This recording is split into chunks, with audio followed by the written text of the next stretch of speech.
hatinya Tuhan. Ngerti ya?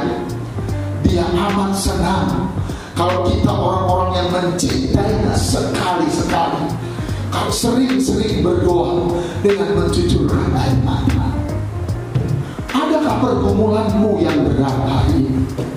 Belajarlah kau menangis di kaki Tuhan, karena air mata bisa menyuburkan tanah yang gersang. Air mata bisa menyuburkan rahim yang mandul.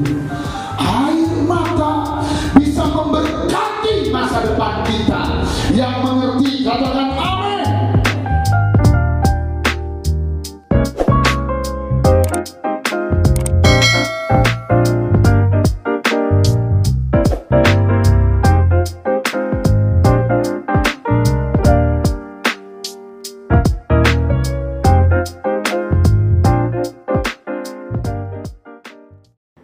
Shalom saudara terkasih, hari ini kita akan membahas hal yang sangat relevan di dalam kehidupan generasi anak-anak muda.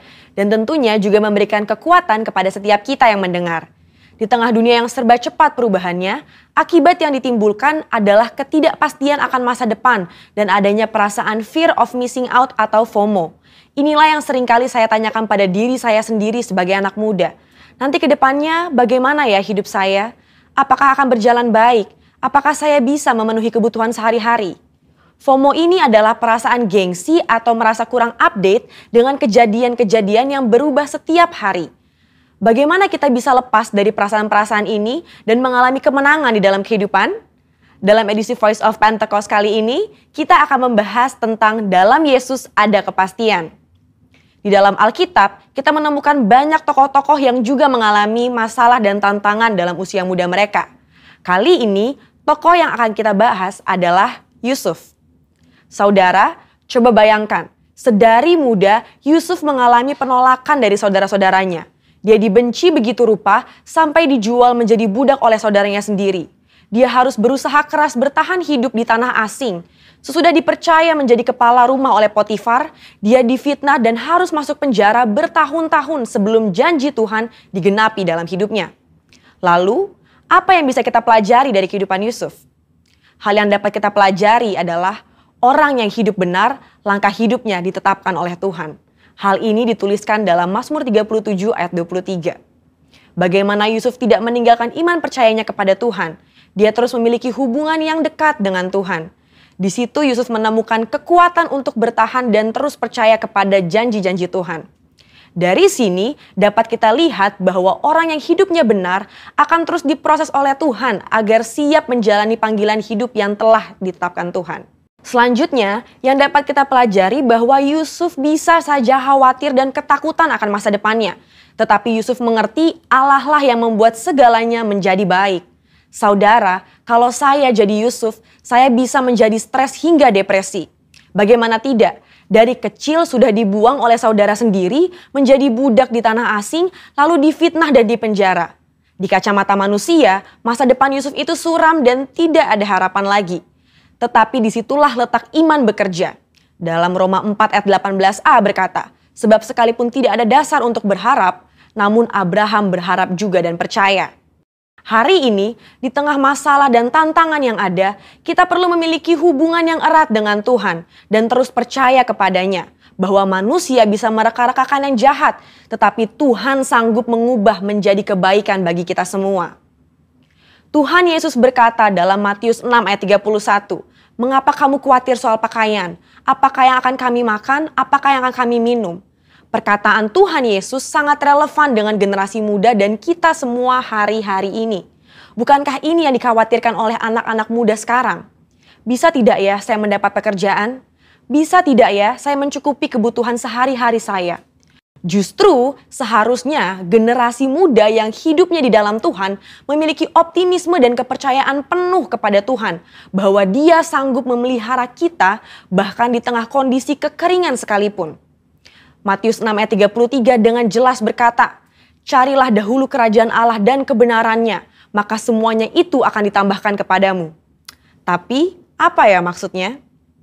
Maksudnya adalah kita harus berusaha dengan sungguh-sungguh agar kuasa dan hadirat Allah termanifestasikan dalam hidup kita melalui Roh Kudus kita berusaha untuk mentaati perintah Kristus, hidup benar, tidak hidup dalam dosa, bekerja dengan cara yang benar, maka berkat Tuhan akan tercurah untuk mencukupi kehidupan saudara dan saya.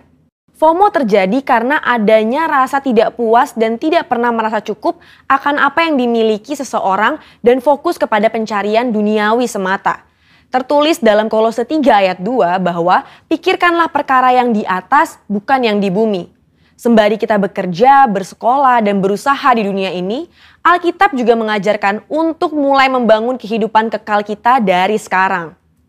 Tuhan sendiri mengajarkan secara langsung kepada murid-muridnya dalam doa Bapa kami.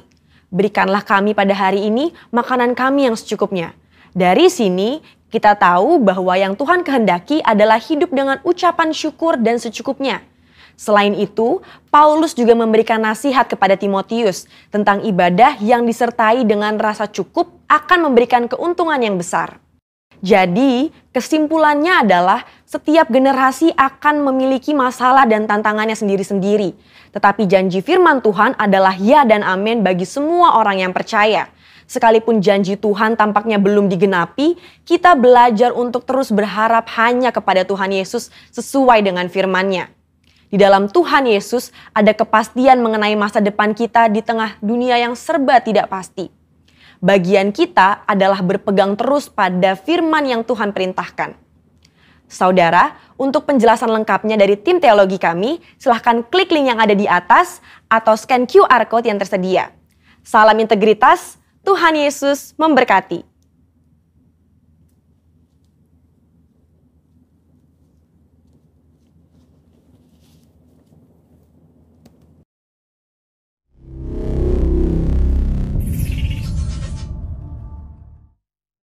Kami berdoa buat seluruh teman-teman kami yang beribadah secara online. Berkatilah mereka dimanapun Tuhan. Kami mohonkan berkat, kemurahan, keberuntungan menyertai dengan luar biasa. Hari ini kami mau makan minum dari firman-Mu ya Tuhan. Biarlah firman-Mu menguatkan kami semua. Di dalam nama Yesus Kristus, urapi hamba-Mu Tuhan. Beri hamba-Mu bahasa hikmat, bahasa yang sederhana, bahasa yang membangunkan iman. Terima kasih Tuhan. Dalam nama Yesus kami telah berdoa. Haleluya. Semua yang diberkati sama-sama katakan amin. Kita buka kitab kita dari Yakobus pasal 5. Kita baca sekali lagi untuk mengingatkannya. Kemudian kita baca nanti 1 Raja-Raja 18 ayat 36 sampai ayat 38. Yang pertama kita baca Yakobus pasal yang kelima ayat 17 dan 18.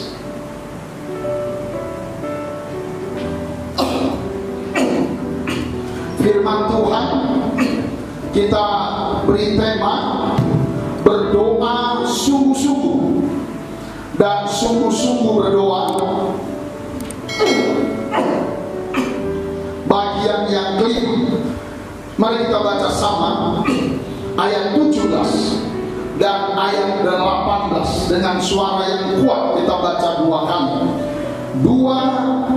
Ya, Elia adalah manusia biasa, sama seperti kita, dan ia telah bersungguh-sungguh berdoa supaya hujan jangan turun, dan hujan pun tidak turun di bumi selama 3 tahun dan 6 bulan. Lalu berdoa pula, dan langit menurunkan hujan, dan bumi pun mengeluarkan buah. 1 Raja-Raja pasal 18 ayat 36 sampai ayat 39.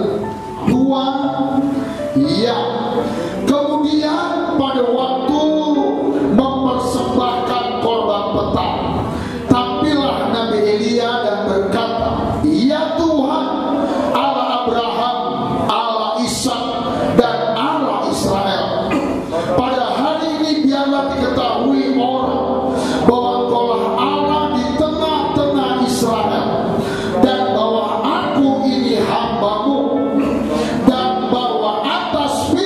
pula aku melakukan segala perkara ini. 37. Jawablah aku ya Tuhan, jawablah aku, supaya bangsa ini mengetahui bahwa Engkaulah Allah ya Tuhan, dan bahwa Engkaulah yang membuat hati mereka bertobat kembali. Ayat 18. Lalu turunlah api Tuhan menyambar habis korban bakaran, kayu api, batu dan tanah itu, bahkan air yang dalam parit itu habis dijilatnya. 39. Ketika seluruh rakyat melihat kejadian itu, sujudlah mereka serta berkata, Tuhan, dialah Allah, Tuhan, dialah Allah. Sama-sama katakan amin.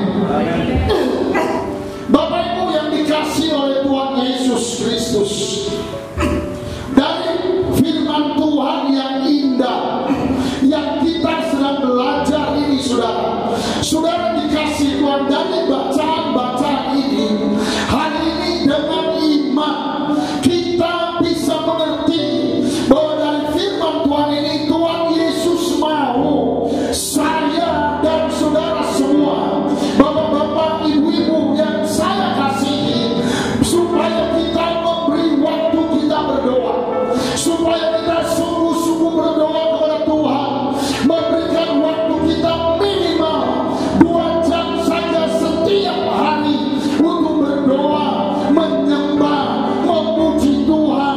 Kita boleh berdoa pagi-pagi, siang-siang, sore-sore, atau malam-malam. Katakan amin. Kenapa? Karena 2 hal. Yang pertama, saudara, karena doa itulah kekuatan utama kita jadi anak Tuhan. Mari katakan kekuatan utama. Saudara, karena doa itulah kekuatan utama kita, itulah napas kita dalam hidup di bumi ini kepada Tuhan. Yang kedua, doa itulah senjata kita yang paling dahsyat menghadapi kehidupan ini di bumi sampai kita masuk kembali ke surga. Itu sebabnya Tuhan mengingatkan di Yakobus 5 ayat 17, Elia itu manusia biasa, Pak. Elia itu manusia biasa, Bu. Elia itu manusia biasa, sama seperti kita. Dia punya kekurangan, dia punya kelemahan, dia banyak punya ketidakmampuan. Tetapi ada satu hal membuat Elia menjadi orang yang berhasil, Elia orang yang menang, karena Elia memberi hatinya, memberi waktunya berdoa sungguh-sungguh kepada Tuhan. Yeremia 17 ayat 7 berkata, berkatilah orang yang mengandalkan Tuhan. Elia mengandalkan Tuhan lewat doanya. Mungkin kita punya pekerjaan bagus, mungkin kita punya uang bagus. Yeremia 17 ayat 5 berkata, terkutuklah orang yang mengandalkan manusia, yang mengandalkan hartanya, yang mengandalkan keuangannya yang cukup. Kata kita, terkutuklah orang yang mengandalkan itu. Apapun pekerjaan yang Tuhan berikan pada kita, kita mengucap syukur, kita berterima kasih kepada Tuhan, kita kerjakan sungguh-sungguh, yang terbaik kita lakukan buat Tuhan.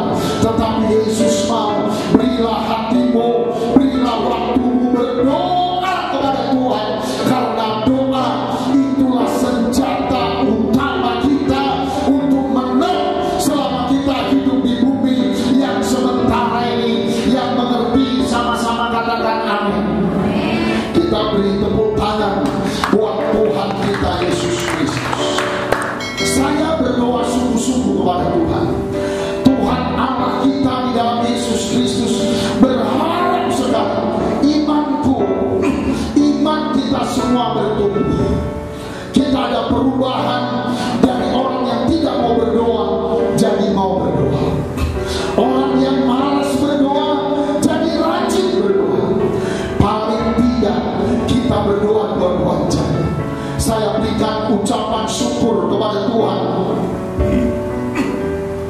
Saya sampaikan terima kasih dan rasa hormat kepada Tuhan buat Bapak Ibu jemaat yang telah memberi waktu berdoa 22 jam tiap hari kepada Tuhan. Katakan amin. Mari kita ingat-ingat, karena ujiannya adalah kehidupan. Kita sudah belajar 5. Yang pertama, doa sungguh-sungguh didoakan di mesbah Tuhan. Amin, saudara. Orang yang berdoa sungguh-sungguh, dia berdoa di gereja. Yang ngerti katakan amin. Yang kedua, arti doa sungguh-sungguh, doa itu dinaikkan terus-menerus, dinaikkan berulang-ulang, dinaikkan dengan tekun. Kita mohonkan kepada Tuhan, Tuhan kau tolonglah, sampaikan berkali-kali kepada Tuhan. Yang ketiga, kita belajar berdoa sungguh-sungguh adalah doa yang dinaikkan dengan iman, disertai memberi persembahan kepada Tuhan.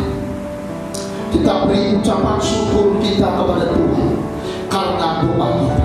Kita beri persembahan persepuluhan kita kepada Tuhan karena doa kita. Yang keempat, kita belajar saudara, doa sungguh-sungguh adalah doa yang bersepakat. Mari semua katakan sepakat. Yang kelima, kita sudah belajar minggu lalu, berdoa sungguh-sungguh, berdoa dengan berlutut. Mari semua katakan dengan berlutut. Sekarang kita masuk 5B. 5B, doa sungguh-sungguh adalah doa dengan mengangkat tangan. Bapak Ibu, belajarlah berdoa dengan mengangkat tangan. Bisa bilang amin, saudara? Karena mengangkat tangan itu artinya mengangkat hati, mengangkat iman kita kepada Tuhan. Ratapan 3 ayat 41. Kadang pergumulan kita berat. Orang kalau bilang latar katakan, latar turi-turikan. Waktu kita susah seperti itu, saudara bisa nyanyi dan mengangkat tangan kepada Tuhan. Letakkan semua barang-barangmu, letakkan tas dan HP-mu, engkau mengangkat tangan. Sebab kau besar, perbuatanmu ajaib. Nyanyilah, itu doa yang berkuasa. Bisa bilang amin. 2, iya, marilah kita mengangkat hati dan mengangkat tangan kita kepada Allah di sorga. Katanya mengangkat hati, mengangkat iman. Cara ekspresinya adalah mengangkat tangan kepada Tuhan. Bisa bilang amin, saudara. Saudara bisa ngomong aku doa dengan hati, tapi kalau tanganmu tidak terangkat, saudara, wajah ini cerminan hati. Apa yang ada di hati, apa yang ada di iman, dia tercermin dengan fisik kita. Bisa bilang amin, saudara. Orang-orang yang berharap pertolongan Tuhan, dia akan berdoa dengan iman, dia berdoa dengan hati. Ketika dia mengangkat hatinya dengan pengharapan penuh, biasanya dia mengangkat tangan. Orang mengangkat tangan juga artinya menyerah kepada Tuhan. Ayat 39 Ratapan 3 katanya ya, mengapa orang hidup mengeluh? Biarlah setiap orang mengeluh tentang dosa. Adakah kau punya keluhan hari? Dengar baik, Alkitab katakan, belajarlah mengangkat tangan. Keluaran 17 ayat 11, 12 dan 13. Iya, dan terjadilah apabila Musa mengangkat tangannya, lebih kuatlah atau menanglah Israel. Tetapi apabila Musa menurunkan tangannya, mungkin karena kecapean, lebih kuatlah Amalek atau kalahlah Israel. Saudara, kemauan kita berdoa sungguh-sungguh, mengangkat tangan, itu menentukan kemenangan atau kekalahan kita. Kita baca ayat 12 dan 13. Ayat 12, maka Sebab itu mereka mengambil sebuah batu, diletakkanlah di bawahnya semua baca, supaya Musa duduk di atasnya. Harun dan Hur menopang kedua belah tangannya, seorang di sisi yang satu, seorang di sisi yang lain, sehingga tangannya tidak bergerak atau terangkat sampai matahari terbenam. Katakan amin, saudara. Ayat 13 sampai katanya 2-3 ya. Demikianlah Yosua mengalahkan Amalek dan rakyatnya dengan mata pedang. Katakan amin. Saudara, masa sulit kita ini seperti diserang Amalek. Kita tidak tahu sampai berapa bulan lagi kita akan menghadapi. Tapi dengan iman kita berdoa, biarlah tahun ini pandemi COVID-19 bisa terlalukan. Tetapi selama masa sukar ini, pagi-pagi, malam-malam di rumahmu, angkatlah tanganmu kepada Tuhan. Mohon pertolongan Tuhan. Kata kita, kalau kita masih ada sampai hari ini, anugerah Tuhan. Ini mujizat Tuhan. Ini bukan karena kita pintar, bukan karena kita lebih sehat dari orang lain. Ada kawan kita sudah meninggal, ada famili kita sudah meninggal. Kalau saya, kalau saudara masih ada, itu anugerah Tuhan. Tapi dengar baik, belum selesai. Marilah terus mengangkat tangan kepada Tuhan. Kalau pernah, ajalah teman satu rumah. Mari yuk ganti-gantian berdoa dengan mengangkat tangan kepada Tuhan Yesus yang mengerti. Katakan amin. Kita beri tepuk tangan buat Tuhan Yesus Kristus. Tuhan tolong kita, Pak. Tuhan tolong kita, Bu. Tuhan tolong kita, Ito, abang, kakak. Biarlah kemurahan Tuhan, rekan-rekan yang ibadah secara online, Tuhan tolonglah kita. Tapi Alkitab katakan, belajarlah berdoa sungguh-sungguh kepada Tuhan. Angkatlah tanganmu kepada Tuhan. Bisa bilang amin, saudara. Imamat 9 ayat 22 sampai 24. Harun mengangkat kedua tangannya atas bangsa itu, lalu memberkati mereka. Kemudian turunlah ia setelah mempersembahkan korban penghapus dosa, korban bakaran, dan korban keselamatan. Ayat 23. Masuklah Musa dan Harun ke dalam kemah pertemuan. Setelah keluar, mereka memberkati bangsa itu. Lalu tampaklah apa, saudara? Kemuliaan Tuhan kepada segenap bangsa itu. Katakan amin. Ayat 24 sama-sama. Dan keluarlah api dari hadapan Tuhan, lalu menghanguskan korban bakaran dan segala lemak di atas mezbah. Tak kalah seluruh bangsa itu melihatnya, bersorak-soraklah mereka, lalu sujud menyembah Tuhan. Kita lihat, saudara, Musa mengangkat tangan. Handphone penting, tapi Tuhan jauh lebih penting. Bisa bilang amin? Belajarlah mengangkat tangan. Lihatlah orang yang sungguh-sungguh butuh pertolongan Tuhan, pasti dia belajar berlutut, dia belajar mengangkat tangan. Kita beri tepuk tangan sekali lagi buat Tuhan. Katakan amin. Yang keenam, hari ini kita belajar yang keenam, doa sungguh-sungguh. Yang keenam artinya adalah berdoa dengan mencucurkan air mata. Berdoa sampai mencucurkan air mata. Berdoa dengan menangis, dengan mencucurkan air mata. Lihatlah orang yang sungguh-sungguh, seringkali puncaknya dia mencucurkan air mata, dia menangis. Orang yang tidak sungguh-sungguh berharap pertolongan Tuhan, dia jarang berdoa sambil menangis. penting doanya aku ucapkan, yang penting aku beribadah. Orang yang sungguh-sungguh jangankan berdoa, beribadah pun seringkali dia terharu dan dia menangis kepada Tuhan. Tetapi orang yang beribadahnya agak main-main, agak ogah-ogah, dia gak bisa mencucurkan air mata. Bapak Ibu, mari kita belajar berdoa sampai kita bisa mencucurkan air mata. Berdoa mencucurkan air mata itu bukan doa Pentakosta, itu bukan doa karismatik, itu doa yang sungguh-sungguh kepada Tuhan.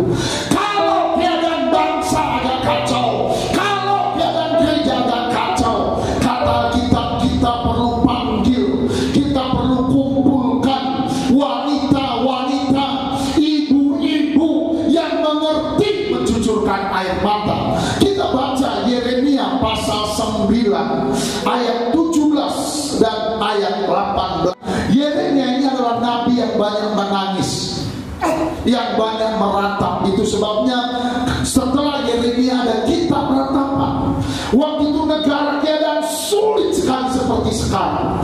Sekarang kita tidak PPKM, susah. PPKM pun susah. Betul atau betul, saudara? Enggak, PPKM keluarnya cepat. PPKM kita nggak makan. Saat seperti ini, saudara, dengar baik. Belajarlah menangis di kaki Tuhan. Bisa bilang amin, saudara? Kita baca dulu ayat 17. Semua yang perhatikanlah, panggillah perempuan-perempuan peratap. Katakan amin. Jadi kan panggillah, kumpulkanlah perempuan-perempuan yang mau meratap, yang mengerti meratap, bukan hanya yang cekikikan. Boleh cekikikan ketawa, tapi yang mau meratap. Terus kita baca, supaya mereka datang dan suruhlah orang kepada perempuan-perempuan yang bijaksana supaya mereka datang. Yang kedua katanya perempuan-perempuan yang beriman, yang bijaksana pun supaya datang berkumpul ke bait suci. Untuk apa? Ayat 18 kita baca sama 2-3 ya. Biarlah mereka bersegera, kalimatnya gak ada. Saudara boleh tandai Alkitab kertas, bersegera berdoa. Itu tambahnya. Terus kita baca, dan meratap karena kita, supaya mata kita mencucurkan air mata, dan kelopak mata kita melelehkan air. Yang ngerti bilang amin. Katanya panggillah, kumpul. Keadaan begitu berat sekali, tidak bisa kita ungkapkan seperti apa berat. Amin. Tidak bisa kita ungkapkan. Katanya suruhlah mereka meratap di hadapan Tuhan sampai melelehkan air mata, sampai mencucurkan air mata, sampai dia berdoa menangis. Dia katakan, Tuhan, please Tuhan, tolonglah Tuhan. Mungkin tidak ada kalimat yang dia bisa ucapkan, tetapi dia sungguh-sungguh berdoa buat kota, buat gereja, buat anak-anak Tuhan. Katakan amin. Saudara, dibutuhkan ada orang yang mau mengerang, mau menangis sungguh-sungguh di hadapan Tuhan. Saudara, itu akan sangat luar biasa.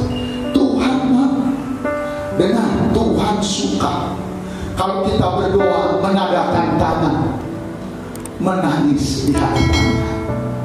Karena ada pujian berkata, Tuhan mengerti bahasa air mata.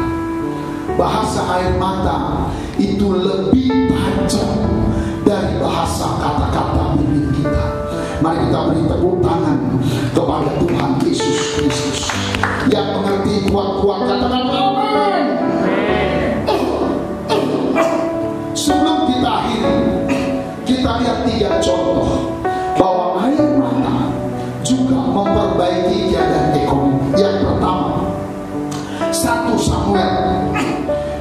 bersama-sama. 1 ayat 9, 10 dan 11 dan 20. Ayat 9 kita baca sama kisah yang luar biasanya. 2 ya, pada suatu kali setelah mereka habis makan dan minum di Silo, berdirilah Hana. Cukup situ dulu. Hana adalah salah seorang istri dari Elkana. Elkana seorang laki-laki anak Tuhan yang cinta Tuhan. Istrinya 2. Dengar baik, zaman dulu boleh, sekarang tidak boleh. Yang ngerti bilang amin. Pacaran pun gak boleh masang 2, dosa. 1 cukup, bisa bilang amin. Kemudian Elkana, istrinya yang pertama namanya Hana. Hana ini mandul, tidak melahirkan anak sudah bertahun-tahun dan belasan tahun. Istri keduanya namanya Penina. Penina punya anak laki-laki, punya anak perempuan, punya anak beberapa. Amin saudara. Hana sebagai ibu pengen punya anak, bukan hanya karena dia dihina dan dikecilkan, tapi wanita mana yang menikah tidak mau punya anak? Dia sudah ke dokter, dia sudah makan vitamin, dia sudah senam hamil, tidak hamil. Tapi puji Tuhan, saat seperti itu Yeremia berkata, panggillah wanita-wanita supaya dia belajar merantau dan menangis. Bisa bilang amin. Akhirnya kita baca terus ayat 9 tadi. Berdirilah Hana, sama-sama 2-3 ya. Sedang Imam Eli duduk di kursi dekat tiang pintu bait suci Tuhan. Ayat 10.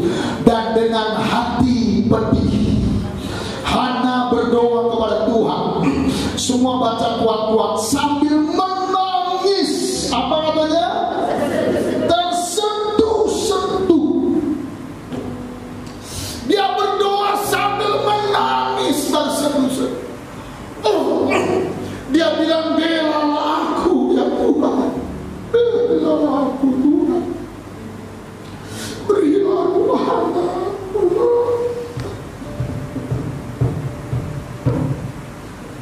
Dia nangis tersentuh-sentuh.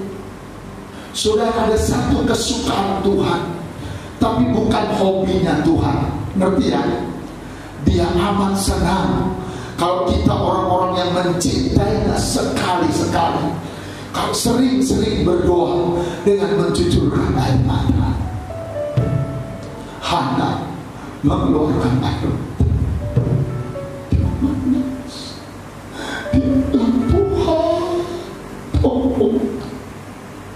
Tolonglah Tuhan. Dan itu dilakukannya 1 tahun, bukan 1 kali sebulan. Adakah pergumulanmu yang berat hari ini? Belajarlah kau menangis di kaki Tuhan, karena air mata bisa menyuburkan tanah yang gersang. Air mata bisa menyuburkan rahim yang mandul. Air mata bisa memberkati masa depan kita. Yang mengerti katakan amin. Ayat 20 kita baca. Apa hasilnya? Ayat 20 ya. Maka setahun kemudian mengandunglah Hana dan melahirkan seorang anak laki-laki. Ia menamai anak itu Samuel, sebab katanya aku telah memintanya daripada Tuhan. Katakan amin. Mau belajar menangis? Haleluya. Belajar menangis. Nah, kita baca Kisah Rasul 20 ayat 31. 2, 3 ya. Sebab itu berjaga-jaga dan ingatlah bahwa aku berapa lama? 3 tahun lamanya, siang malam dengan tiada berhenti-henti menasihati kamu masing-masing dengan apa?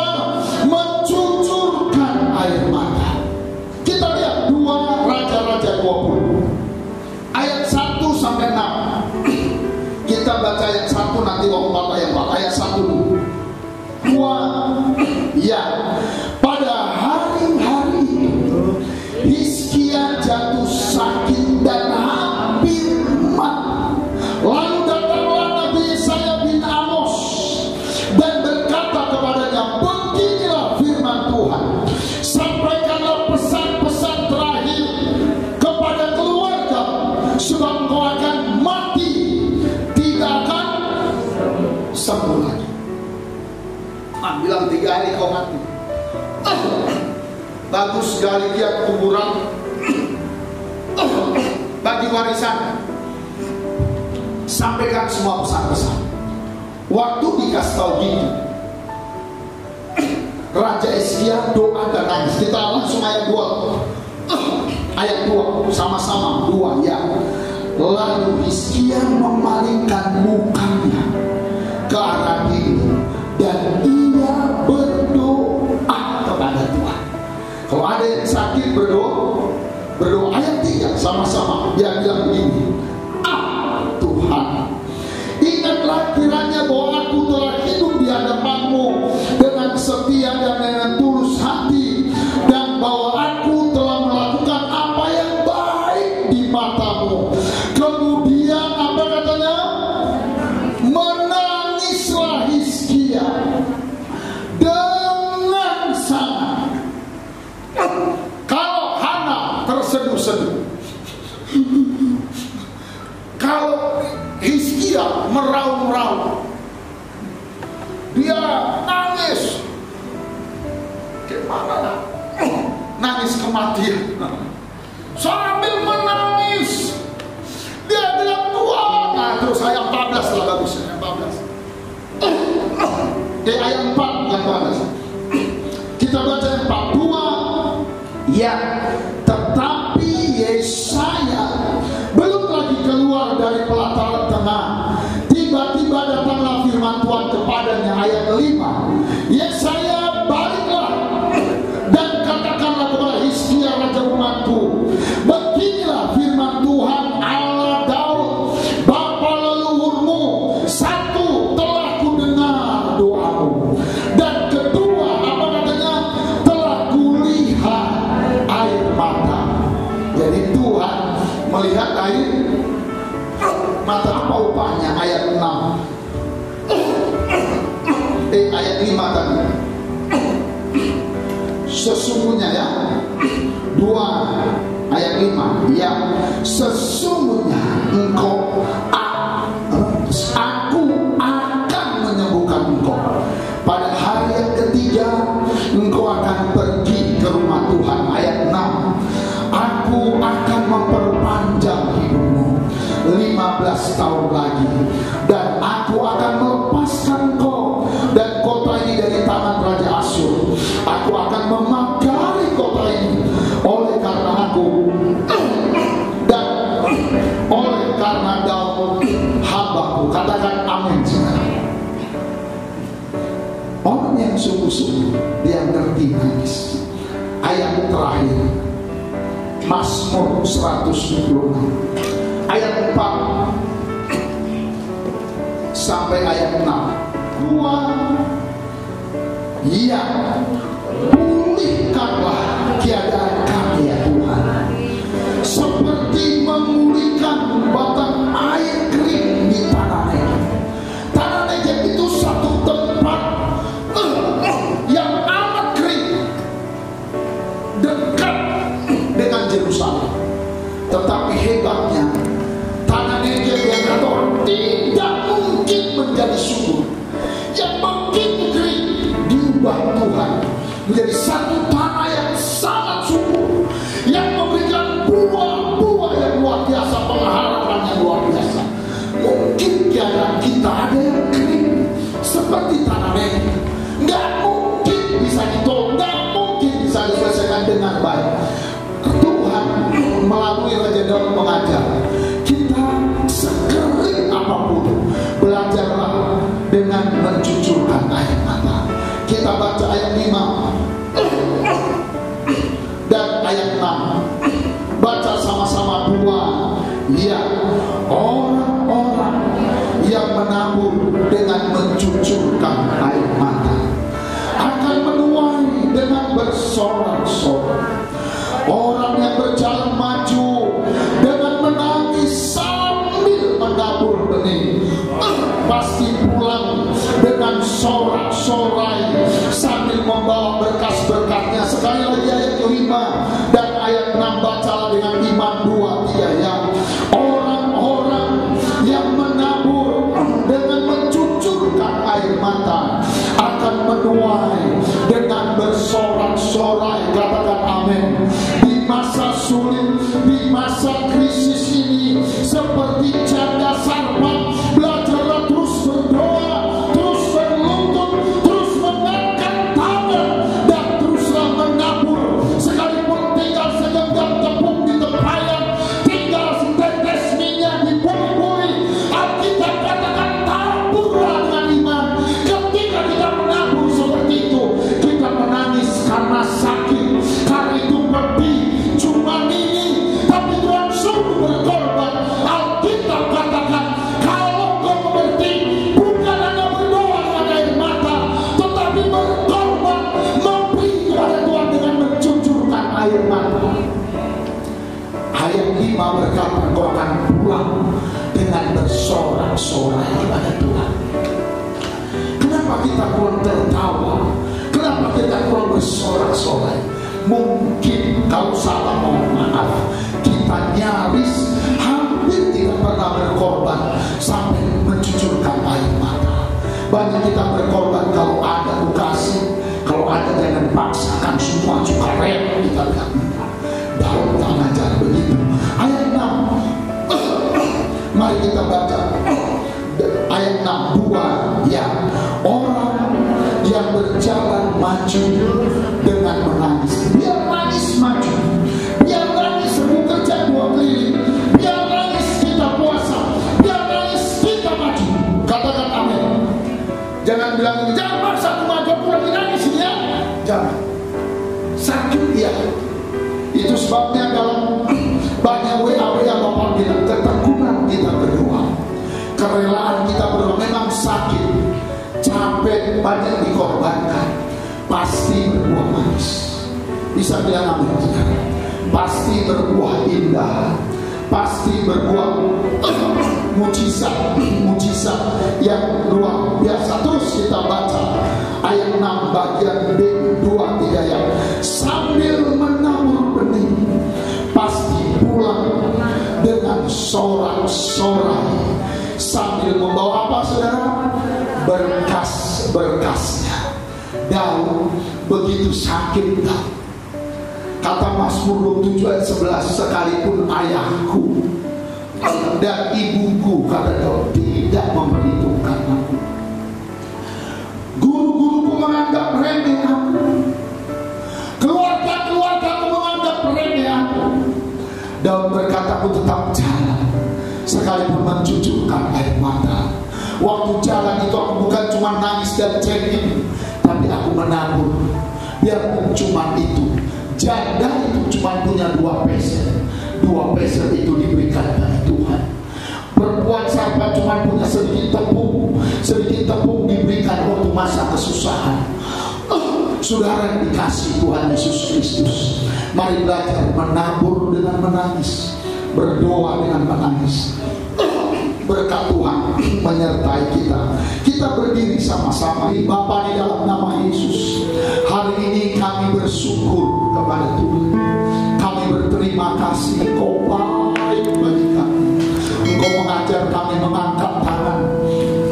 Mari saudara, angkatlah tanganmu kepada Tuhan. Kami angkat tangan, tanda kami mengangkat hati kami, tanda kami mengangkat iman kami, tanda kami percaya kepada Tuhan. Kami berserah kepada Tuhan. Biarlah iman kami Kau tempa, iman kami Kau bentuk, Kau tumbuhkan kami. Kami mau belajar menyanyi dengan mengangkat tangan. Tuhan, Kau mengajari kami menangis, menangis dalam berdoa, menangis dalam menabur, menangis dalam memberitakan kebenaran. Biarlah kasih setiamu selalu menyertai kami dengan luar biasa. Terima kasih Tuhan. Kami mau bernyanyi, biarlah Tuhan